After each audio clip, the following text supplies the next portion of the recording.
नमस्कार दोस्तों, स्वागत है आपका हमारे यूट्यूब चैनल डॉक्टर मुकेश नौतल में। तो आप लोगों के लिए बहुत अच्छी न्यूज़ है कि उत्तराखंड लोक सेवा आयोग ने कल 23 जुलाई 2024 को एक नोटिफिकेशन जारी किया है। प्रवक्ता राजकीय पॉलिटेक्निक एवं सहायक शोध अधिकारी लोक निर्माण विभाग समूह खा परीक्षा 2024 के लिए। तो ऑनलाइन आवेदन भरने की अंतिम तिथि जो है 12 अगस्त है और स्टार्टिंग वो कल से हो जाएगी, 23 जुलाई से शुरू हो गई है। और आवेदन शुल्क आप 12 अगस्त 2024 को रात 11 बजे तक भर सकते हैं, यानी 12 बजे से पहले। ऑनलाइन आवेदन पत्र में संशोधन व परिवर्तन करने की तिथि 18 अगस्त से 27 अगस्त। अगर आपसे कुछ मिस्टेक हो जाती है तो वो इन डेट में उसमें आप करेक्शन कर सकते हैं। तो अब आपको मैं बता दूं, और भरना कहाँ से है, ये वेबसाइट है, यहाँ पर जाएंगे आप तो वहाँ पर आपको लिंक मिल जाएगा, तो उस लिंक से आप फॉर्म को भर सकते हैं। तो अगर आप इस वीडियो के लास्ट तक बने रहें तो मैं आपको पूरी डिटेल क्वालिफ़िकेशन से लेके हर चीज़ की डिटेल मैं आपको दे दूँगा कि किस तरीके से आप फॉर्म को भर सकते हैं और कौन एलिजिबल है, कौन जो है इसके लिए एलिजिबल नहीं है। जैसे आप देखेंगे पिछली बार 55% था, तो इस बार 60% फर्स्ट डिवीज़न कर दिया। तो अब फर्स्ट डिवीज़न को वैसे क्लियर तो करा नहीं है, बट हम मान के चल रहे हैं कि 60%। तो मैं आपसे सारे पॉइंट्स पर बात करूँगा, आप वीडियो को लास्ट तक देखें। तो कुछ पहले इम्पॉर्टेंट इंस्ट्रक्शंस हैं, उनको हम देख लेते हैं। कि कुछ लोगों को मेरे से कई लोगों की कॉल भी आए कि सर जो एमएससी में अपीयरिंग हैं या फाइनल ईयर में हैं वो फॉर्म भर सकते हैं। तो एक चीज़ मैं बहुत क्लियर कर देना चाहता हूँ कि 12 अगस्त इसकी लास्ट डेट है। तो अगर आप जिस दिन भी फॉर्म भरते हैं तो 12 अगस्त तक आपके पास सारे डॉक्यूमेंट होने, मान लो आप 12 को ही फॉर्म भर रहे हैं तो 12 अगस्त तक आपके पास सारे डॉक्यूमेंट होने चाहिए, सारे डॉक्यूमेंट जो रिक्वायर्ड डॉक्यूमेंट है। क्योंकि इस फॉर्म में जैसे आप एमएससी किस डेट को कर रहे हो तो उसका डेट पड़ती है कि भाई उस मार्कशीट पे जो डेट है वो लिखनी पड़ती है। तो इसलिए आप 12 अगस्त तक आपके पास क्वालिफ़िकेशंस पूरी होनी चाहिए। अब इसमें देखिए लिखा है कि अभ्यर्थी अपने ऊर्ध्वाधन क्षेत्र से संबंधित, मतलब जो भी आपका कास्ट सर्टिफिकेट है, कैटेगरी सर्टिफिकेट है, ईडब्ल्यूएस या जो भी अदर सर्टिफिकेट आपके पास हैं, उसमें आपको ध्यान रखना है कि अगर आपने वो नहीं लगाया तो आप जनरल में काउंट होते हैं फिर। तो यानी आपको अगर कोई आरक्षण चाहिए या किसी तरीके का आपको कंसेशन चाहिए तो उसके लिए आपको सर्टिफिकेट लगाना पड़ेगा। अब अभ्यर्थी ये भी सुनिश्चित कर ले कि वह ऑनलाइन आवेदन पत्र भरने की अंतिम तिथि तक दिनांक 25 जुलाई 2024 तक कर ले कि वह ऑनलाइन आवेदन पत्र भरने की अंतिम तिथि अर्थात दिनांक 25 जुलाई 2024 तक इसने दे रखा है 23, 24, 25। वैसे अंतिम तिथि दिनांक ये दे रखी है कितना, 12 अगस्त दे रखी है। तो ये 25 क्यों लिख रहा है? विज्ञापन में वर्णित अनिवार्य शैक्षिक अर्हताएँ एवं अन्य अर्हताएँ अवश्य धारित कर ले। तो मतलब आप सीधा मोटा हिसाब लगा लो कि भैया 23 को फॉर्म आया है तो 23 तक आपके पास सारी डिटेल क्वालिफ़िकेशंस होनी चाहिए, जो चाहिए। ऐसे नहीं कि आपको लग रहा है कि अभी पेपर होगा फिर 6 महीने बाद रिज़ल्ट आएगा तो तब तक तो मैं एमएससी भी हो जाऊंगा या हो जाऊंगी, इस तरीके से नहीं चलता है। आपको क्वालिफ़िकेशन आज की डेट में कंप्लीट होनी चाहिए आपकी। अभ्यर्थी की शैक्षिक अर्हता के संबंध में परीक्षा परिणाम घोषित होने की तिथि डिक्लेरेशन वह तिथि मानी जाएगी जो अंक पत्र पर होती है, जो अंक पत्र पर निर्गत। कई लोग 2006 में करते हैं कोई डिग्री, लेकिन उनके अंक पत्र मिला आपको 23/1/2007 को, तो ये माना जाएगा 23/1/2000। ये लिखा है, ये बहुत इंपॉर्टेंट है, इसमें कईयों को कन्फ्यूज़न होता है। अभ्यर्थी की शैक्षिक अर्हता के संबंध में परीक्षा परिणाम घोषित होने की तिथि डिक्लेरेशन डेट वह तिथि मानी जाएगी, उस पर लिखा होगा ना फॉर्म भरते हुए कि भाई बताओ जब आप पास हुए, तो वह तिथि मानी जाएगी जो अंक पत्र निर्गत होने की तिथि है। यानी जो आपकी मार्कशीट पर है उस पर एक जो डेट पड़ी होगी वही आपकी डेट मानी जाएगी। ये नहीं कि आपने 2006 में करा, भले तो जिस दिन मार्कशीट आई आपकी अनिवार्य आधारित वो डेट मानी जाएगी, जिस दिन आपका अंक पत्र पे जो डेट पड़ी है वो मानी जाएगी। ये नहीं कि आपका रिज़ल्ट कहीं नहीं होता है, रिज़ल्ट पहले आ जाता है, फिर वो मार्कशीट आने में टाइम लगता है। तो जिस दिन की मार्कशीट होगी उसी दिन की डिग्री मानी जाएगी आपकी। अतः अभ्यर्थी ये सुनिश्चित कर ले कि ऑनलाइन आवेदन पत्र के शैक्षिक अर्हता, क्वालिफिकेशन डिटेल में विवरण, रिजल्ट, डिक्लेरेशन डेट, ये देखो ये वाला पॉइंट होता है उसमें जब फॉर्म भरते हैं, रिजल्ट और डिक्लेरेशन डेट के कॉलम में संबंधित शिक्षा अंक पत्र निर्गत होने की तिथि, मार्कशीट की जो इश्यूइंग डेट है उसका अंकन करना है आपको। कई लोग उसमें भी कंफ्यूज रहते हैं, तो वो ऊपर लिखा रहता है कि 2006, भैया जो मार्कशीट पे नीचे डेट पड़ी है वो डालना उस पर, डिक्लेरेशन वहीं पर जब फॉर्म भरोगे आप। मार्कशीट, आपको किसी टाइप की प्रॉब्लम आती है तो मेरे से कांटेक्ट कर सकते हैं। और जो लोग पॉलिटेक्निक लेक्चरर मैथ्स का है, तो अगर उनको लाइव क्लासेस से जुड़ना है तो भी मेरे से कांटेक्ट कर सकते हैं। और अगर आपको रिकॉर्डेड क्लास चाहिए, इसकी रिकॉर्डेड क्लास चाहिए मैथमेटिक्स का, जो 300 नंबर का मैथ्स का पेपर है उसके लिए बता रहा हूँ मैं, हिंदी इंग्लिश उनकी बात नहीं कर रहा हूँ मैं, सिर्फ मैथ्स का सिलेबस जो है, तो उसका लाइव क्लासेस की अगर चाहिए होगी आपको, रिकॉर्डेड क्लास भी मिल जाएगी। लाइव क्लास से भी जुड़ना है तो वो भी जुड़ सकते हो। मेरे नंबर पर आप मुझे कॉल कर सकते हैं 98975443 और 79 डॉक्टर मुकेश नोटियाल, ठीक है ना।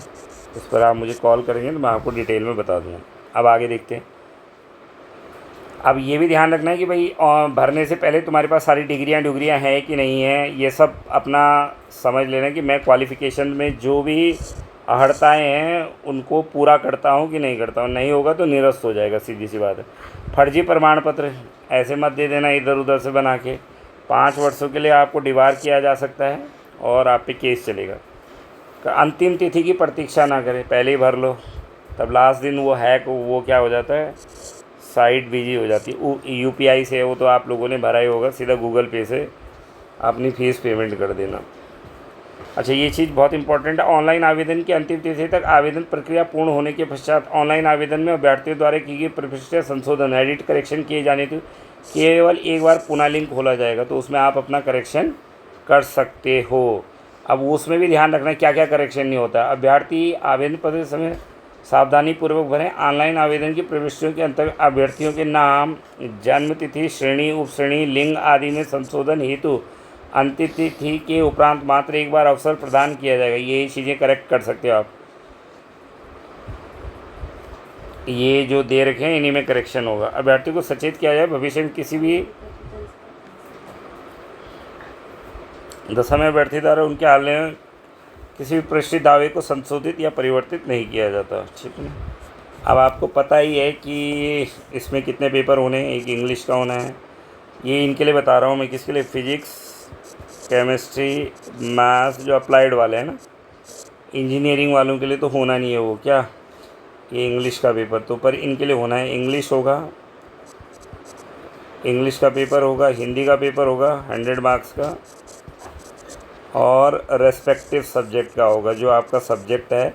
इस पर मैंने डिटेल वीडियो पहले बना रखा है। अगर आप पॉलिटेक्निक का देखेंगे, पूरे सिलेबस पे मैंने डिटेल वीडियो मेरे चैनल पे डाला हुआ है, उसको देख लेना आप। उसमें आपको पता लग जाएगा कि कितने नंबर का हिंदी, कितने नंबर की किस किताब से पढ़ना है मैथ्स को, क्योंकि बेसिकली मैंने मैथ्स के ऊपर बात कर रखी है, मैं मैथ्स का टीचर हूँ, तो आप उस पर देख सकते हैं। लेकिन फिर भी मैं इसमें भी आपको बहुत सारी चीज़ें, लेकिन इसमें ज़्यादातर चीज़ें मैं फॉर्म से रिलेटेड, अगर आपको कहीं पर डाउट्स हैं तो वो बता रहा हूँ। फिर बाद में आपका एडमिट कार्ड वहीं आ जाएगा, वो कोई बहुत बड़ा इशू नहीं है।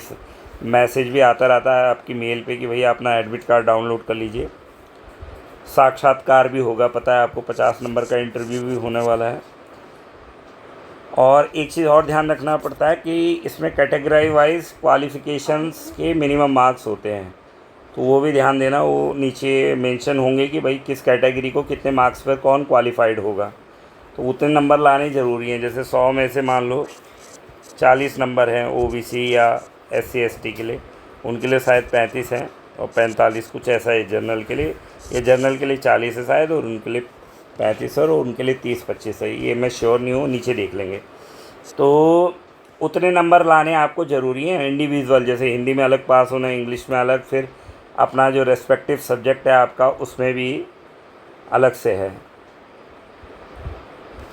ठीक है। अगर आपको कोई आयोग से जानकारी है चाहिए तो अपनी email ID, mobile number SMS के माध्यम से संसूचित की जाएगी। स्वयं का मोबाइल नंबर और ईमेल आईडी आवेदन पत्र में भरें। जब आगे आपको पत्राचार करना होगा तो मोबाइल नंबर और ईमेल आईडी से होता है, तो वो सही भर देना। अच्छा, ये चीज़, एक डाउट और रहता है बच्चों को कि फॉर्म भर के उसको प्रिंट आउट निकाल के आयोग को भेजना है कि नहीं भेजना। नहीं भेजना, ये ध्यान देना। देखो लिखा है, आवेदन के प्रारंभिक चरण में, जो प्राइमरी स्टेज है अभी, उसके बाद इंटरव्यू होना है, तो ऑनलाइन आवेदन पत्र की प्रिंट आउट प्रति अथवा किसी भी प्रकार का प्रमाण पत्र आयोग कार्यालय में जमा प्रेषित नहीं किया जाना है ना। अभ्यर्थी आवेदन पत्र का प्रिंट आउट भविष्य में आयोग से किए जाने वाले पत्राचार के लिए अपने पास सुरक्षित रख लें। ये इम्पोर्टेंट है। भेजना कुछ नहीं है अभी मत भेजना। जब आप प्री निकल जाओगे तो अपने आप मंगाते हैं, वो सारे डॉक्यूमेंट आपसे मंगा लेंगे। आयोग द्वारा मांगे जाने पर अभ्यर्थियों को ऑनलाइन आवेदन पत्र में किए गए दावों की पुष्टि हेतु ऑनलाइन आवेदन स्व हस्ताक्षरित प्रिंट आउट के साथ अनिवार्य शैक्षिक अधिमानी अर्हता आरक्षण संबंधी प्रमाण पत्रों की स्व हस्ताक्षरित सेल्फ अटेस्टेड पदों हेतु वरीयता प्रपत्र आयोग कार्यालय में निर्धारित तिथि को प्रस्तुत किया जाना, अन्यथा अभ्यर्थन आपका क्या हो जाएगा, निरस्त कर दिया जाएगा। ठीक है ना। अब आयोग द्वारा मांगे जाने वाला तो ये है, आयोग की वेबसाइट पर है, लेकिन ये तब है जब आप प्री क्वालिफाई हो जाओगे। तो आप पूछ लेना मेरे से, मैं बता दूंगा इन चीज़ों के बारे में, कोई दिक्कत नहीं। लिखित परीक्षा में औपबंधिक रूप से सफल घोषित अभ्यर्थियों का साक्षात्कार से पूर्व उसके ऑनलाइन आवेदन पत्र के दावे संबंधी आवेदन शैक्षणिक आरक्षण उत्तराखंड भाग 9 में पहले वेरिफिकेशन होगा। जो डाउट आप जो दावे आप कर रहे हैं, आपका इंटरव्यू से पहले वो सारे दावे चेक कर लिए जाएंगे। लिखित मुख्य परीक्षा वस्तुनिष्ठ ऑब्जेक्टिव होगी। अब ये भी ध्यान रखना, कई लोगों को डाउट रहता है कि भाई डिस्क्रिप्टिव तो नहीं, एमसीक्यू होगा, वस्तुनिष्ठ प्रकार का।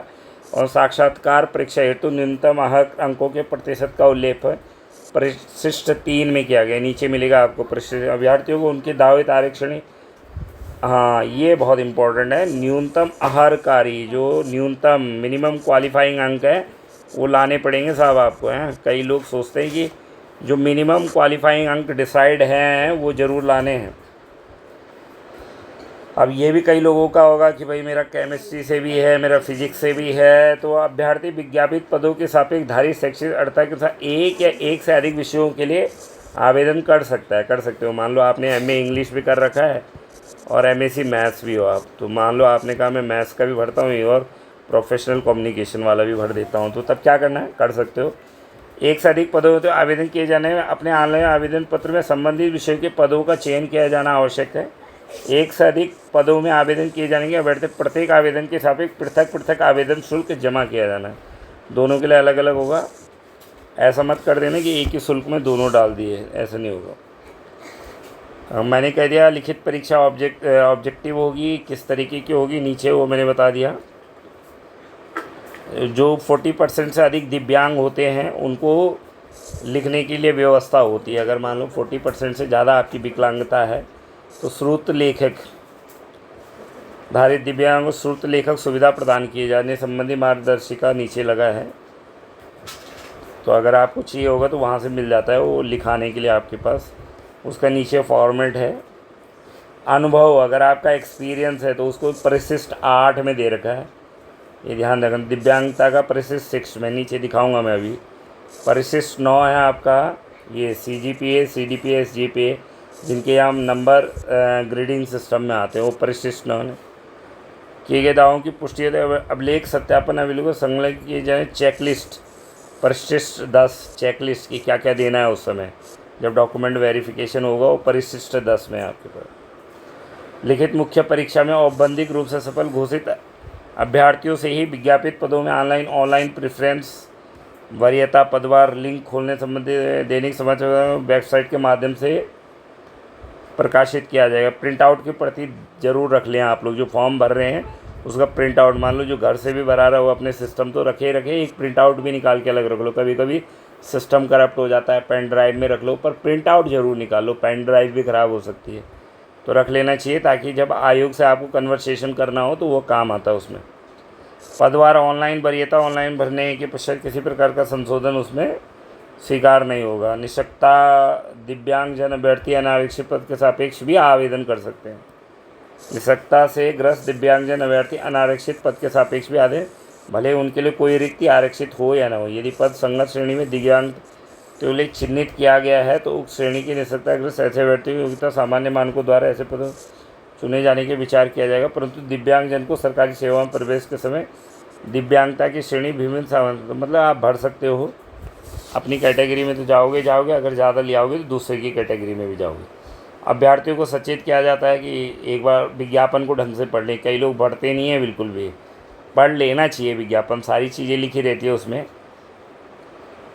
तो भैया अगर आप नहीं करते, अब आ जाते हैं हम फॉर्म पे और क्वालिफ़िकेशन पे कि किसके लिए क्या क्वालिफ़िकेशन है, ठीक है ना।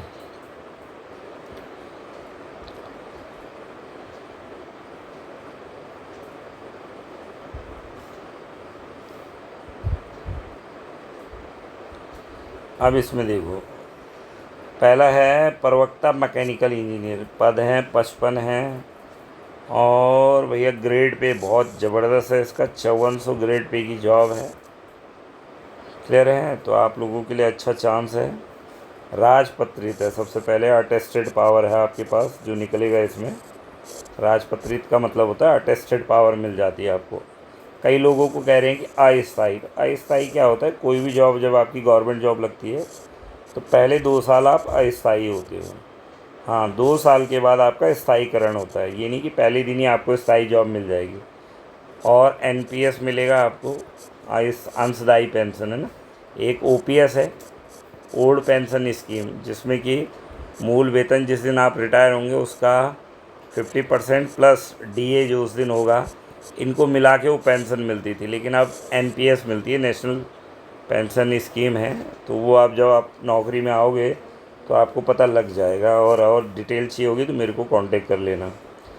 अब भैया शैक्षिक अर्हता यानी आपकी एजुकेशनल जो क्वालिफ़िकेशन है, तो सीधी सीधी बात है भाई, मैकेनिकल वालों के लिए ये लिखी है कि किस किस में वो फर्स्ट डिवीज़न चाहिए। सबसे बड़ी बात यह है कि भैया आपको प्रथम श्रेणी है ना, ये बहुत इंपॉर्टेंट है। पिछली बार तक 55% था, लेकिन यहाँ इंजीनियरिंग में तो 55 या 60 ही था, लेकिन अप्लाइड में 55 था। इस बार वो 60 कर दिया है। तो उस पर भी बच्चों को काफ़ी बच्चों को वो हो रही है कि हम अनएलिजिबल हो गए हैं। तो ठीक है, सब लोग अपने अपने प्रयास करते रहो। अगर किसी को कोई समस्या है तो आयोग से कन्वर्सेशन करो, सरकार से कन्वर्सेशन करो, क्योंकि भाई हर एक को अपनी बात रखने का। हिंदी का ज्ञान संबंधित विषय में स्नातकोत्तर यानी मास्टर हैं, एमएससी होता है, मास्टर डिग्री है। एमएससी हो गया, एमए हो गया, जो भी है, यानी मास्टर डिग्री को कहते हैं स्नातकोत्तर। और जो ये ग्रेजुएशन है ये बीएससी होता है, जो 1 वर्ष का औद्योगिक। इनको आपको देखो, ऐसे अभ्यर्थियों को वरीयता दी जाएगी जो निम्नलिखित अर्हता, मतलब ये तो है उसके लिए, किसके लिए, जो आपका है मैकेनिकल इंजीनियर के लिए। लेकिन मान लीजिए आपके सब चीज़ समान है, तो फिर भैया अगर उसकी स्नातकोत्तर उपाधि है या उसने गेट का एग्ज़ाम क्वालिफाई कर रखा है, तो 1 वर्ष का औद्योगिक और शैक्षिक अनुभव है उसके पास, तो उसको क्या करेंगे, मान लो 2 लोगों के आ गए 75, तो अब मान लो एक ही को देनी है जॉब, तो फिर यहाँ से ये फ़िल्टर के लिए ये काम आते हैं। ये फ़िल्टर हैं, जब नंबर आपके सेम हो जाते हैं तो ये फ़िल्टर लगते हैं। और होता ही आपको कम्पिटिटिव एग्ज़ाम में पता है, एक एक पॉइंट पर कितने कितने बच्चे होते हैं। सरकारी और सरकारी सहायता प्राप्त शैक्षणिक संस्थानों, सार्वजनिक उपक्रम लिमिटेडों का ही ध्यान रखना, जो एक्सपीरियंस है वो आपका काउंट होगा। अभ्यर्थी ने भी शैक्षिक अर्हता प्राप्त कर ली है, अभी अधिमानी है, मतलब ठीक है। अगर ये हो जाए तो और बढ़िया आपके भाई। इनमें भी आपको क्या मिलेगा, फ़ायदा मिलेगा। एनसीसी हो आपके पास, एनएसएस हो, 2 वर्ष की सेना में ड्यूटी कर रखी हो, न्यूनतम 21 वर्ष है, मैक्सिमम 42 साल के आप हो सकते हो। अगर 42 से 1 महीना भी ज़्यादा हो गए, 1 दिन भी ज़्यादा हो गए, तो आप फॉर्म नहीं भर सकते है ना। जो पर्टिकुलर डेट को मांगा होगा उस दिन आपको 42 साल का होना है। फिर मैंने कहा अगर कहीं पर दिक्कत आती है मुझे कांटेक्ट कर लेना, अगर फॉर्म भरने में दिक्कत आ रही है। अब इसमें भी देखो, क्षैतिज आरक्षण तहत रिक्त पदों का विवरण।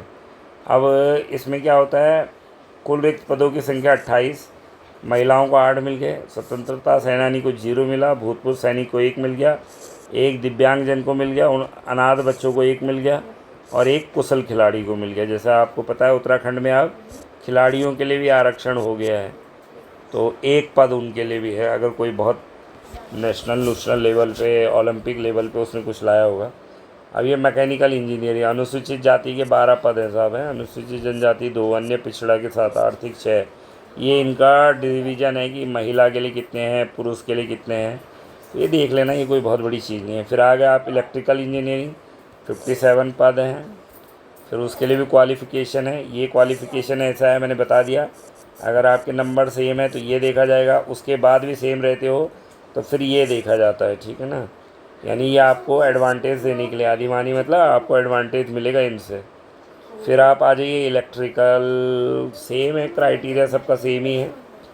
बाकी मैंने कहा फर्स्ट डिवीज़न मांगी है, तो फर्स्ट डिवीज़न का मतलब यही होता है ना, कि फर्स्ट डिवीज़न अगर आपसे मांगी है तो फर्स्ट डिवीज़न का मतलब है बेसिकली हम 60 मान के चल रहे हैं, लेकिन अब कुछ यूनिवर्सिटियों ने कहा जी 65 पे फर्स्ट डिवीज़न है। मान लो उसकी मार्कशीट पे फर्स्ट तब लिखा है जब 65 आए, तो ये थोड़ा कंफ्यूजिंग है वैसे तो वो चीज़ है, लेकिन आप 60 मान के चलो, 60 पे फर्स्ट डिवीज़न होता है, तो इसलिए आप 60 के हिसाब से टाइप अपना फॉर्म भर सकते हैं। अधिमानी अर्हता ये ठीक हो गया। प्रवक्ता सिविल इंजीनियरिंग देख लो भाई, अनरिजर्व 49 है, अनुसूचित 24 है, तो अच्छा पद आ रखे हैं इसमें तो सिविल वालों में। यह है इलेक्ट्रॉनिक्स इंजीनियरिंग में 29 पद हैं। आप इसकी क्वालिफ़िकेशन लगभग सबकी सेम ही रहती है, ऐसा कुछ नहीं है। अच्छा ये चीज़ ध्यान रखना है, हिंदी का ज्ञान होना चाहिए भैया, बहुत ज़्यादा अंग्रेज़ है पर हिंदी आपको आनी चाहिए, ऐसा नहीं चलेगा कि। और ये प्रथम श्रेणी यानी फर्स्ट डिवीज़न, प्रथम श्रेणी का मतलब है फर्स्ट डिवीज़न, ये आपका होना चाहिए।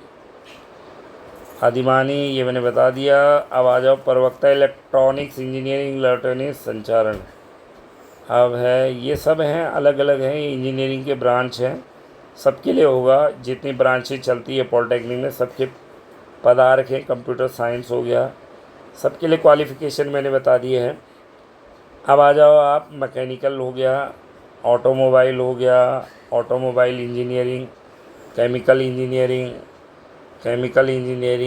अब है एग्रीकल्चर इंजीनियरिंग, सबका वही है क्वालिफ़िकेशन। वो तो आपको पता ही है, जो केमिकल इंजीनियरिंग में जिसने करा है, अगर कोई डाउट होगा तो मेरे से पूछ लेना भैया कि केमिकल इंजीनियरिंग में कौन से लोग भर सकते हैं। जिनका इंजीनियरिंग संस्थान में एग्रीकल्चर टेक्नोलॉजी में बीटेक, बीएससी है तो समकक्ष उपाधि है। अगर बीएससी भी है, sorry BS, not BSc, BS है तो आप वो फॉर्म भर सकते हो। और हिंदी का ज्ञान आपको चाहिए संबंधित, उनको एडवांटेज मिलेगा। अगर आप जैसे एग्रीकल्चर में आपने पोस्ट ग्रेजुएशन कर रखा है, गेट आपने क्वालिफाई करा है, 1 वर्ष का अनुभव, तो वो पहले बता दिया मैंने। फिर ये अधिमानी होती हैं, यानी जब ये सेम हो जाए तो ये इससे एडवांटेज मिलता है आपको। एग्रीकल्चर इंजीनियरिंग, फार्मेसी के भी पद आएंगे, पॉलिटेक्निक में है भाई फार्मेसी, है ना, फार्मेसी का भी देख लो क्वालिफ़िकेशन उस पर लिखी है, क्या करना है आपको। अब आ जाओ साहब लेक्चरर फिजिक्स। अब अप्लाइड पे आ गए हम, अप्लाइड साइंस जिस पर हम बात करेंगे, अप्लाइड साइंस। देखो अप्लाई वेतनमान वही रहेगा, ऐसा नहीं है कि उनको ज़्यादा दे दिया तुमको कम दे दिया। लेवल 10 की पोस्ट है, बहुत अच्छी पोस्ट है, मेहनत करो, अगर लग जाती है नौकरी तो बढ़िया है। अब इसका ये है भौतिक विषय के साथ प्रथम श्रेणी के साथ निष्णांत का मतलब होता है मास्टर डिग्री, निष्णांत का मतलब होता है मास्टर डिग्री की बात कर रहा है ना। निष्णांत का मतलब है मास्टर डिग्री, यानी जो आपका पोस्ट ग्रेजुएशन है। समकक्ष उपाधि फर्स्ट डिवीज़न, अब फर्स्ट डिवीज़न है तो फर्स्ट डिवीज़न हम 60% मान के चल रहे हैं ना। 59.888 या 59.999 या 59 सीधा 9999, ये वाला भी नहीं बढ़ सकता। फिर इस हिसाब से भरेगा कौन, 60 वाला। 60 जैसे 60 का लग जाएगा मोहर, चाहे 1 नंबर से आप सेकंड आ गए तो गए काम से। तो ये थोड़ा डिबेटेबल क्वालिफ़िकेशन रख दी है इस बार, क्योंकि पहले 55% था। कई बच्चों के मेरे पास मैसेज भी आए कि सर ये कैसे हो गया, तो मैंने कहा मैं क्या कर सकता हूँ, ये तो उत्तराखंड सरकार ने जो नियमावली बनाई है, अगर किसी को उसमें परेशानी है तो सरकार से बात कर सकता है, करने भी चाहिए भाई, ठीक है। क्यों, जब आप पेपर ले रहे हो, सबका पेपर हो रहा है, तो क्या ज़रूरत है ये इतना नंबर करने की। आप आजकल देखो असिस्टेंट प्रोफेसर के लिए 55% चाहिए, नेट क्वालिफाई करने के लिए 55% चाहिए, तो फिर ये यहाँ ऐसा अड़ंगा लगाने की ज़रूरत थी नहीं। और चलो वो सरकारी मामला है, उसके लिए देखो। अब इसमें थोड़ा सा अलग है, हिंदी एवं अंग्रेजी। देखो वहाँ हिंदी था और यहाँ अंग्रेजी का भी ज्ञान कर दिया तुमको, क्योंकि अप्लाइड वालों के लिए हिंदी और अंग्रेजी दोनों का ज्ञान होना चाहिए। अगर आपका मान लो नंबर सेम हो जाते हैं और मान लो तुमने पीएचडी कर रखी है, साहब पीएचडी कर रखी है, तो सीधा सीधा आपको एडवांटेज मिल जाएगा। पीएचडी मतलब अगर नंबर सेम होने पे, और तो बच्चों जिसने डॉक्टरेट करी होगी उसको एडवांटेज मिलेगा। नेट करा होगा आपने, CSIR नेट क्वालिफाइड करा होगा अगर, तो उसका भी आपको एडवांटेज मिलेगा। और ये इसी ऑर्डर में मिलेगा है, पहले नंबर पे डॉक्टरेट का एडवांटेज, दूसरे पे नेट, तीसरे पे कंप्यूटर संबंधी ज्ञान अगर आपको है तो बहुत अच्छी बात है। और सरकारी सहायता प्राप्त शैक्षणिक संस्थानों ही स्वीकार किया जाएगा, उसकी गणना तभी से की जाएगी जब अभ्यर्थी ने भी शैक्षणिकता प्राप्त कर ली हो। ध्यान रखना है ना, कई लोग क्या होता है प्राइवेट जॉब भी कर रहे होते हैं और कहीं से पीएचडी भी कर रहे होते हैं, तो वो नहीं मानी जाएगी आपकी डिग्री। उस बीच का प्राइवेट का एक्सपीरियंस मत लगा देना आप।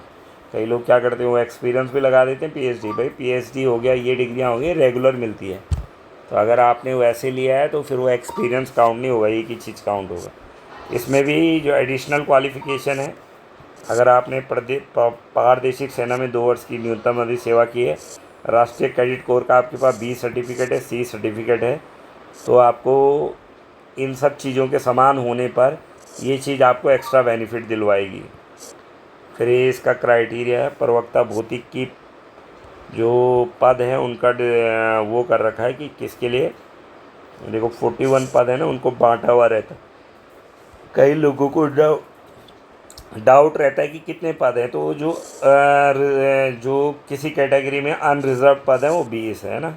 अब इस 20 पदों में से भी 6 उत्तराखंड की महिलाएं ले जाएंगी, उसमें से उत्तराखंड के अनाथ बच्चे 1 ले जाएंगे, कुशल खिलाड़ियों के लिए कुछ नहीं है। अनुसूचित जाति में 8 पद हैं, 2 महिलाओं के लिए, यानी 2 अनुसूचित जाति की महिलाएं लगेंगी। यहाँ 6 जनरल महिलाएं लगेंगी, ये पद नहीं है इसमें। अनुसूचित जनजाति के 2 पद हैं, तो महिलाओं के लिए नहीं है। अन्य पिछड़ा वर्ग के 7 में से 2 महिलाओं के लिए, यहाँ कुछ नहीं है। आर्थिक रूप से कमज़ोर EWS इकोनॉमिकली वीकर सेक्शन वाले जो हैं 4-1, यानी 4 पद कुल हैं, तो 1 महिलाओं के लिए आरक्षित। अब उसके बाद आ जाओ रसायन विज्ञान। सेम होगा रसायन विज्ञान में भी, प्रथम श्रेणी के साथ मास्टर डिग्री है। निष्णांत का मतलब होता है मास्टर डिग्री है जो आपके पास, ये समकक्ष क्यों लिखा जाता है कि कई जगह डिग्रियां सेम ही होती है पर नाम अलग होते हैं, तो समकक्ष मतलब जो इसके जैसी है, जो इसके लेवल पे काउंट हो सकती है, मतलब मास्टर के साथ काउंट हो सकती है, तो उसको आप काउंट कर सकते हो। डॉक्टरेट है तो भैया फ़ायदा मिलेगा, नेट है तो फ़ायदा मिलना ही मिलना है आपको, कंप्यूटर संबंधी ज्ञान है तो फ़ायदा मिलना है ना। फिर ये सब समान होने के बाद भी अगर तुम्हें कुछ एडवांटेज चाहिए होगा तो इनसे ले सकते हो। आयु सीमा वही है, रसायन विज्ञान क्वालिफ़िकेशन हुए गणित। अब बात करते हैं गणित जो हमारा विषय है और जो मैं पढ़ाता हूँ आप लोगों को। तो मैंने कहा लेक्चरर की प्लेलिस्ट है, उत्तराखंड पॉलिटेक्निक लेक्चरर की अलग प्लेलिस्ट है, उसी में वो वीडियो डाला हुआ मैंने कि किस किताब से मैथ्स को पढ़ें क्या कैसा। और लाइव क्लास के लिए मैंने कहा मेरे से जुड़ सकते हो, रिकॉर्डेड क्लास के लिए भी मेरे से जुड़ सकते हो। और ASO है उत्तराखंड में, अभी LT का पेपर है, और जल्दी आप लोगों के लिए उत्तराखंड लेक्चरर की पोस्ट भी आ रही हैं। नॉर्मल जो इंटर कॉलेजों में लेक्चरर हैं, शायद 30 या अगले महीने के 10-12 अगस्त तक वो एडवर्टाइजमेंट हो जाएगा। तो उसका कोर्स मैथ्स का बता रहा हूँ, सिर्फ मैथमेटिक्स का, तो आपको मेरे चैनल में मिल जाएगा। और अगर आपको मेरे से चाहिए, रिकॉर्डेड क्लासेस चाहिए, तो मेरे से कांटेक्ट कर लेना। कांटेक्ट नंबर मैंने ऊपर बताया था। तो गणित है, गणित वाले 43 पद हैं दोस्तों, बहुत अच्छी बात है, मेहनत करो। लेवल 10 की जॉब है, पहले से बताता आ रहा हूँ। ये है आपका, यहाँ से इतने के बीच में आपको तनख्वाह मिलती है। गणित विषय में प्रथम श्रेणी है, फर्स्ट डिवीज़न। प्रथम श्रेणी का मतलब होता है फर्स्ट डिवीज़न। तो मान लो किसी के यहाँ 70 पे फर्स्ट डिवीज़न है और 70 पे फर्स्ट है, तो फिर वो 70 ही लाएगा बेचारा, है ना, उसका 60 नहीं, क्योंकि फर्स्ट डिवीज़न लिखा होगा मार्कशीट पे आपकी। निष्णांत डिग्री, निष्णांत का मतलब मैं कई बार बता सकता हूँ, पोस्ट ग्रेजुएशन की जो डिग्री होती है उसको हम निष्णांत बोलते हैं। समकक्ष होना चाहिए, हिंदी अंग्रेजी का ज्ञान, डॉक्टर हो तो बहुत अच्छी बात है, नेट क्वालिफाई कर रखा तो और अच्छी बात है, कंप्यूटर ज्ञान है तो ये चीज़ें होनी चाहिए। अधिमानी अड़ता फिर वही आ गया, तुमने 2 साल सेवा कर रखी हो, क्रेडिट कोर का C और B सर्टिफिकेट हो आपके पास, तो ये प्रवक्ता गणित है। अनारक्षित 22 है साहब, महिलाओं को 7 मिल गई, जनजाति 9, 3 महिलाओं को मिल गई, 1 0 मिली महिलाओं को, अन्य पिछड़ा वर्ग में 2 महिलाओं को मिल गई और ये 1 मिल गई, तो ये टोटल है आपको, ठीक है। अंग्रेजी का प्रवक्ता, तो अंग्रेजी भी पता है आपको, प्रोफेशनल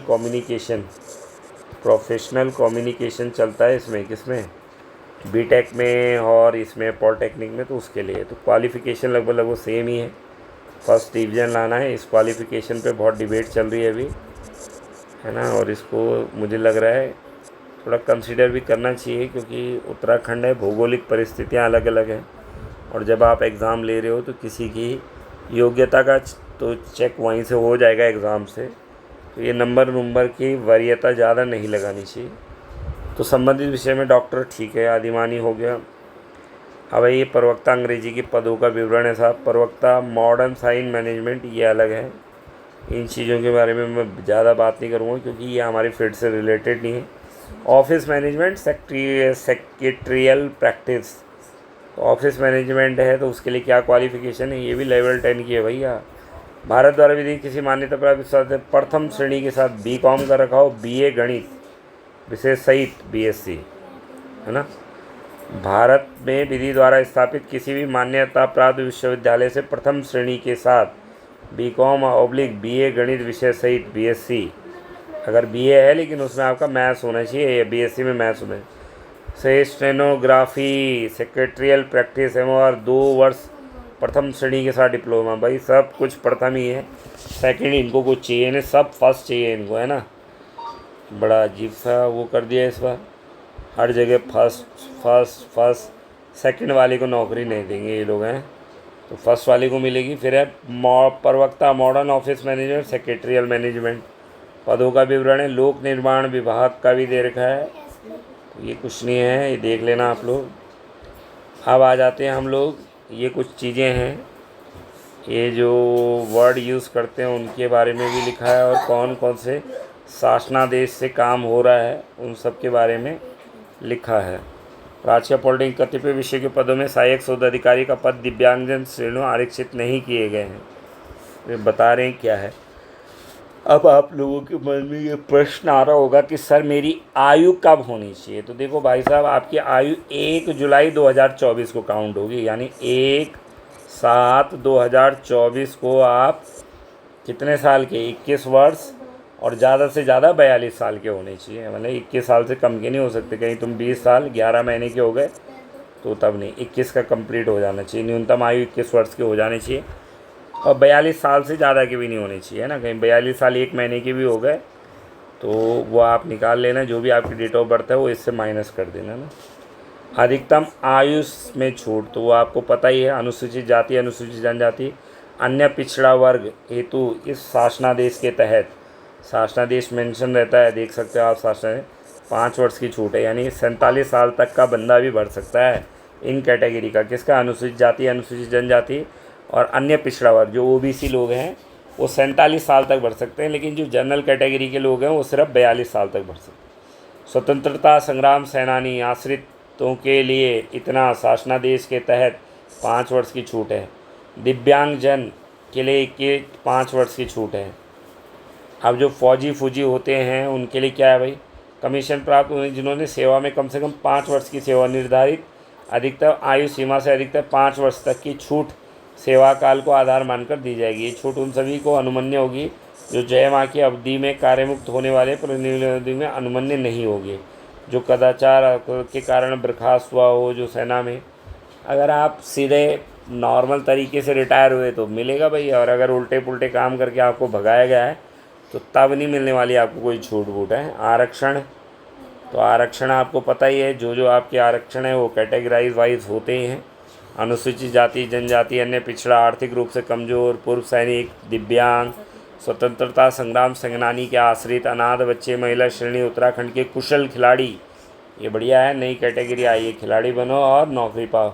ऐसे अभ्यर्थी जो उत्तराखंड राज्य के आदिवासी नहीं को आरक्षण का लाभ अनुमन्य नहीं होगा।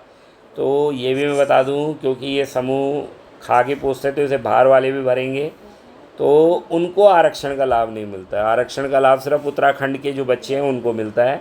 वो जनरल में फ़ाइट कर सकते हैं बाहर वाले, तो जनरल लोक सेवा आयोग की पोस्ट है तो वो जनरल में फ़ाइट करेंगे। लेकिन जो रिज़र्व कैटेगरी का मामला है वो सिर्फ उत्तराखंड के बच्चों का ही रिज़र्व कैटेगरी में काउंट होगा। ये है इस लाइन का मतलब। उत्तराखंड लोक सेवा कमज़ोर वर्गों हेतु 10% आरक्षण दिया गया है। कमज़ोर हेतु निर्गत किए उस वर्ष से पूर्व वित्तीय वर्ष, हाँ तो ये आपको पता होगा, फाइनेंशियल ईयर में सर्टिफिकेट चेंज होता है, तो वो बना लेना, उस हिसाब से चाहिए आपको, है ना। शासनादेश है 40% की विकलांगता होना अनिवार्य है। अगर आपको विकलांगता का कुछ, मान लो आपकी 38% विकलांगता है, तो आपको तब वो चीज़ें, वो फैसिलिटी नहीं मिलेगी विकलांग वाली। विकलांग की फैसिलिटी आपको तभी मिलेगी जब 40% का सर्टिफिकेट होगा उसमें, है ना, लिखा रहता है वो सर्टिफिकेट पे कि आपकी विकलांगता 40%। अब ये है, ये सारे कुछ हुए हैं, देख लेना, जो कहीं डाउट हो पूछ लेना आप मेरे से। और बाकी ये सब चीज़ें, सब कुशल खिलाड़ी को कैसे डिफ़ाइन किया गया है और किसको क्या है, 21 वर्ष की अवधि माता पिता दोनों की बच्चों की 21 वर्ष तक की अवधि में हुई हो, तथा ये नया वो मिला है अनाथ बच्चों वाला जो है ना, जैसे कोरोना में बहुत सारे बच्चों के पेरेंट्स मर गए थे, तो उसी के आधार पर ये कोरोना के आधार पर उस समय ये नया था, अनाथ बच्चों का कंसेप्ट आया, तो उनके लिए भी रिजर्वेशन है। अन्य पिछड़ा वर्ग की प्रमाणता, हाँ ये भी बहुत इंपॉर्टेंट क्वेश्चन है भैया। ओबीसी का सर्टिफिकेट 3 ही साल चलता है, आपको याद रखना है। कास्ट सर्टिफिकेट जो SC ST वाले हैं उनका चल जाएगा, लेकिन ओबीसी अगर 3 वर्ष से पुराना है तो पहले उसको रिन्यू कराओ, तब फॉर्म भरना, पहले रिन्यू करा लेना, नहीं तो बाद में दिक्कत होगी आपको, फिर मैं बता देता हूँ, है ना। ऑनलाइन आवेदन में आरक्षण का लाभ दावा करने वाले अपनी उपश्रेणी का समर्थन में परिशिष्ट 5 में होंगे सर्टिफिकेट। राष्ट्रीयता, भारत का नागरिक हो, तिब्बत का है जो भारत में स्थायी निवास 1 जनवरी से भारतीय उद्भव, ऐसा है कि भारतीय स्थायी निवास, यानी सीधे सीधा ये तो पढ़ लोगे, भारत का निवासी होना चाहिए। विदेशी को नौकरी नहीं दे रहे यहाँ, पहले भारतीयों को ही नहीं मिल रही, उत्तराखंडियों को ही नहीं मिल रही, तो भैया ये है कि बाहर वाले को कौन कहाँ दे रहा है नौकरी। चरित्र आपको पता है, कैरेक्टर सर्टिफिकेट लगता है, ये जब नौकरी है 3 कैरेक्टर सर्टिफिकेट लगते हैं। वैवाहिक स्थिति, ऐसा ना हो आपकी कि एक पत्नी जिंदा है और दूसरी ले आए तो नौकरी नहीं मिलती भाई, हैं, उसको तलाक दे के तब मिलती है नौकरी, तब दूसरी से शादी कर सकते हो। ऐसे सेवा में किसी पद पर नियुक्ति के लिए ऐसा पुरुष अभ्यर्थी पात्र नहीं होगा जिसकी 1 से अधिक पत्नियां जीवित है। ऐसी महिला अभ्यर्थी भी पात्र नहीं होगी जिसने ऐसे पुरुष से विवाह किया हो जिसकी पहले से ही जीवित पत्नी हो।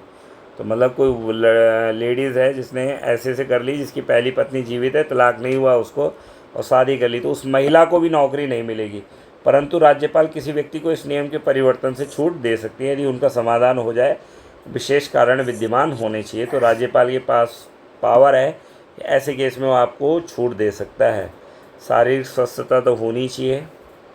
ऑनलाइन आवेदन कैसे करना है ये प्रोसीजर लिखा है, आप PSC UK पे जाओ, कहीं पर दिक्कत है तो हमसे बात करो, हम बता देंगे।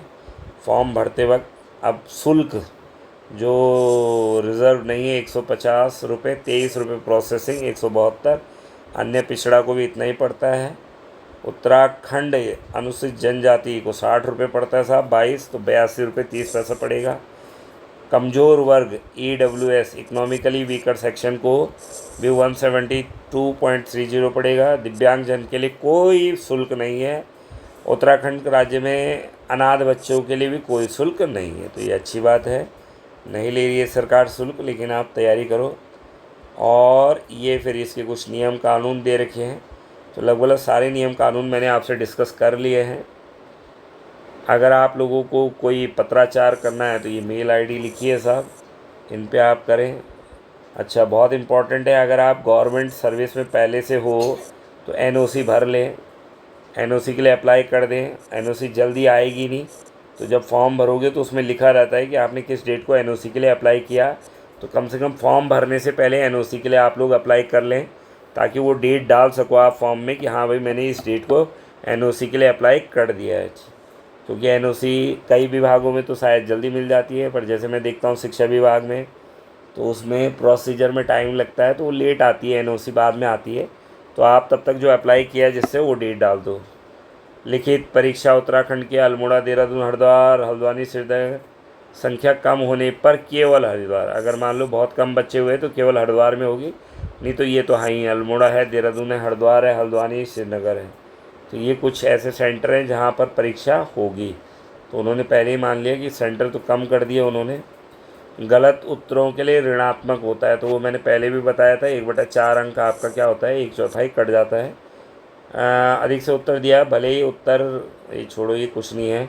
ऐसा नहीं कि 2 पे गोला कर दिया आपने ना, और इसमें से एक गोला सही है और एक गलत है, तो भैया नंबर 0 ही मिलेगा आपको, है ना।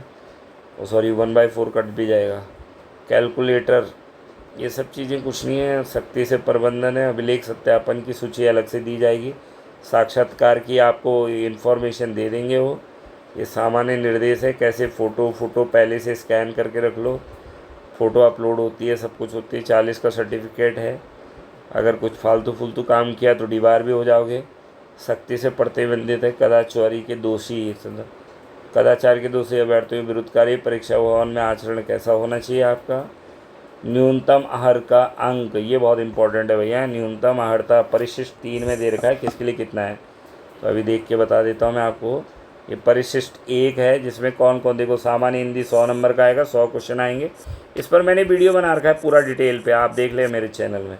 सेकंड पेपर अंग्रेजी, स्टार इसलिए लगा है कि कुछ लोगों का होगा ये अंग्रेजी का पेपर। हिंदी का तो सबका होगा, लेकिन अंग्रेजी का पेपर देख लो किस किस का होगा। प्रवक्ता, भौतिक, रसायन, गणित, modern office management, secretarial practice, इनके लिए ली जाएगी। और बाकी हिंदी का तो सभी का होगा, क्योंकि ऊपर देखा आपने इंजीनियरिंग में भी हिंदी। और तृतीय है आवेदित विषय, 150 क्वेश्चन होंगे, 300 नंबर, 2 नंबर का एक क्वेश्चन, 3 घंटा। जो मैथ्स वाले मैथ्स देंगे, फिजिक्स वाले फिजिक्स देंगे, केमिस्ट्री। साक्षात्कार इंटरव्यू साहब 50 नंबर का है, तो ज़्यादा कुछ होने वाला नहीं है, बहुत अच्छी बात है। कमी होना चाहिए इंटरव्यू। ये सिलेबस दे रखा है, तो ये सिलेबस पर मैंने पहले वीडियो बना रखा है, क्योंकि सिलेबस तो बहुत पहले आ गया था इसका। तो उस पर मेरे चैनल पे आप देख लो, उसका लिंक मैं शायद डिस्क्रिप्शन बॉक्स में भी डाल दूँगा। तो इस पर मैंने वीडियो बना रखा है, तो आप ये देख लो। नीचे में थोड़े परिशिष्ट दिखा देता हूँ आपको। ये सिलेबस दे रखा है, किसका कौन सा सिलेबस है, इंजीनियरिंग वालों का सबका सिलेबस दे रखा है, तो आप उस सिलेबस को ज़रूर देख लें। और हम नीचे आ जाते हैं परिशिष्ट पर। ये देखो, ये पासपोर्ट साइज़ की 2 नवीनतम पासपोर्ट फ़ोटो आईडी, ये प्रमाण पत्रों का भी लेख है, जिसमें वेरिफिकेशन होता है संलग्न है अथवा नहीं। ये देखो, ये सब दे दिया उन्होंने। ये है चेकलिस्ट, जिस दिन आप डॉक्यूमेंट वेरिफिकेशन में जाओगे। आवेदन पत्र यहाँ संलग्न है कि नहीं है, लेकिन ये बात की बात है, जब क्वालिफाइड हो जाओगे वो तब भी पूछ लोगे, बता देंगे। ये ग्रेडिंग जिनका है उनको ये वाला सर्टिफिकेट ऐसा बनवाना है। और जो ये है एक्सपीरियंस सर्टिफिकेट, वो इस फॉर्मेट पे बनेगा। एक्सपीरियंस सर्टिफिकेट देख लो, मतलब अगर आपका बना हुआ भी है तो आपको इस फॉर्मेट पे कन्वर्ट करवा के यूनिवर्सिटी और कॉलेज से अटेस्टेड करवा के लाना पड़ेगा। फॉर्मेट ये रहेगा, देख लो ये लिखा हुआ है इस पर फॉर्मेट। कोई डाउट हो तो पूछ लेना। फिर ये आ जाता है, किसका है ये, परिशिष्ट अंडरटेकिंग PWD RPWD एक है, दिव्यांगता अधिकार अधिनियम 2016। ये है परिशिष्ट 7, ये भी RPWD एक्ट है। ये आपका दिव्यांगजन धारा अधिकार, ये सब आपको परिशिष्ट दे रखे हैं। अपेंडिक्स 6 से लेटर 4 अंडरटेकिंग ओन स्क्राइब, लिखने वाला अगर चाहिए होगा आपको। विकलांगता अगर 40 से ज़्यादा है तो मिलता है आपको। Certificate of regarding physical limitations, तो ये वो हैं जब आपको चाहिए होगा। तो ये शासनादेश हैं डिफरेंट, तो ये सब पता होनी चाहिए। इससे आपको आर्थिक रूप से कमज़ोर वर्ग वाले ऐसा सर्टिफिकेट बनवाएंगे। ये उनके लिए है सर्टिफिकेट, किसके लिए, ये देख लो। ये दिव्यांगजन का प्रमाण पत्र ऐसा बनेगा, इसी फॉर्मेट में लाना है। ऐसे नहीं कि डॉक्टर से कैसा भी बना दिया। अगर पहले का बन भी रखा है तो इस फॉर्मेट पे साइन करा के रख लो, तो आगे के काम आता है। फिर उत्तराखंड राज्य के स्वतंत्रता सेनानी, ये सब चीज़ें, ये फॉर्मेट है। पिछड़े वर्ग का ऐसा होना चाहिए, प्रमाण पत्र ऐसा होना चाहिए। ये मेरे ख्याल से एग्ज़ाम सेंटर हैं जो हैं आपके पास सामने हैं। आप ये ऐसा आप देख लो किसके लिए कितनी है क्वालिफ़िकेशन के लिए। अनारक्षित श्रेणी उत्तराखंड महिला, उत्तराखंड कुशल खिलाड़ी, उत्तराखंड अनाथ उप श्रेणी। मुख्य लिखित परीक्षा 40, अंतिम चयन परिणाम में 45, अन्य पिछड़ा वर्ग 35, अंतिम परिणाम मतलब ये सब इंटरव्यू मिलाकर 40% ला लोगे तब आपका मेरिट में नाम डालेंगे वो। कमज़ोर वर्ग 35-40, अनुसूचित जाति 30-35, उत्तराखंड स्वतंत्र 30-35, पूर्व सैनिक 30-35, दिव्यांगजन 25-30 ले रहे। दिव्यांगजन के लिए वो है क्या, आपको लिखित परीक्षा में इतने नंबर लाने होंगे तब जाके आप काउंट होंगे नौकरी के लिए। 45 ये फाइनल मानो, आप समझो ये वाला 45 चाहिए, इनको 40 चाहिए, ओबीसी को, SC ST को 40 चाहिए, अनुसूचित जनजाति को 35 ही चाहिए, स्वतंत्रता संग्राम को 35, दिव्यांगजन को 30 चाहिए। तो दिव्यांगजन के लिए और फ़ायदा है। हो गया, ठीक है। तो ये सब चीज़ें मैंने बता दी। अगर इसके बाद भी आपको लगता है कुछ, एक ये भी है, basic knowledge of computer operation, practical examination, ability test, qualifying nature, ये अलग से होगा। प्रैक्टिकल एग्ज़ाम होगा 100 नंबर का भाई। अगर ये नहीं हुआ क्वालिफाई तो दिक्कत हो जाएगी। देखो वो परीक्षा क्वालिफाइंग है नेचर की, जिसमें 40% अंक प्राप्त करना सबके लिए अनिवार्य है साहब। तो ये चीज़ें हैं, ये तो बाद की बातें हैं। पहले आप रिटर्न निकालो। ये सिलेबस दे रखा है इन्होंने हर एक चीज़ का। तो आई थिंक मैंने सारी चीज़ें बताने की कोशिश करी है। उसके बाद भी अगर आपको कहीं पर कोई डाउट लग रहा है तो आप मेरे को व्हाट्सएप मैसेज कर सकते हैं, फ़ोन भी कर सकते हैं 9897544379। और मेरे चैनल को सब्सक्राइब भी कर लो। इसमें आपको मैथ्स से रिलेटेड सारी चीज़ें मिल जाएंगी। और ज़्यादा से ज़्यादा वीडियो को शेयर कर लो। किसी की कोई दिक्कत है तो नंबर मैंने बता दिया। नाम मेरा है डॉक्टर मुकेश नौटियाल। ठीक है दोस्तों, और कहीं पर कोई दिक्कत हो तो आप मुझसे कांटेक्ट कर सकते हैं। और अगर आपने वीडियो को लास्ट तक देखा है तो बहुत बहुत धन्यवाद। सिलेबस के लिए मैंने वीडियो बना रखा है, उसका लिंक मैं आपको दे दूँगा। मेरा टेलीग्राम चैनल है, उसको ज्वाइन कर लो। वहाँ मेरी लाइव क्लासेस की सूचना मिलती रहती है। और साथ ही जो आपको रिकॉर्डेड क्लास चाहिए, ये चाहिए, तो उसके लिए भी इस नंबर पे आप मुझे कांटेक्ट कर लो। मैं आपसे कांटेक्ट डायरेक्ट फ़ोन भी कर सकते हो, मैसेज मत क्या करो, फ़ोन कर दिया करो। उससे मुझे बताने में आसानी रहती है, मैसेज कम ही देखने को मिलता है। तो ठीक है, धन्यवाद। मिलते हैं नए वीडियो के साथ। कल लाइव क्लास है 7 से 8 बजे तक। पॉलिटेक्निक लेक्चरर, LT ASO से रिलेटेड जो भी सिलेबस है उसी से। अभी मैंने बताया जैसे आपको कि 16 तारीख का 18 को LT का पेपर है, तो पहले मैं वही टॉपिक ले रहा हूँ जो LT में भी है, ASO में कॉमन टॉपिक है, तो उनको करा रहा हूँ। 18 के बाद फिर वो स्टैटिक डायनेमिक्स रह रखा है थोड़ा, उसको मैं लाइव क्लास में करा दूँगा यूट्यूब में। ठीक है, तो आप लोग चैनल के साथ बने रहें। और 10th का भी एक लाइव क्लास का सेशन अलग चलता है, और 12th का भी लाइव क्लास का सेशन अलग से चलता है।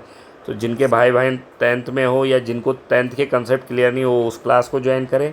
और 12th तो आपको पता ही है, सब कॉम्पिटिटिव एग्ज़ाम में आती है, वो उसको भी ज्वाइन कर सकते हैं। ये एक 2 दिन छोड़ के चलेगी, और ये 1 दिन छोड़ के चलेगी। ये लेक्चरर वाली, पॉलिटेक्निक ASO उत्तराखंड LT वाली 1 दिन छोड़ के, ये 2 3 दिन छोड़ के चलेगी। जैसे 10th का हो गया, 12th का हो गया। तो ठीक है, धन्यवाद आपका। Thank you so much.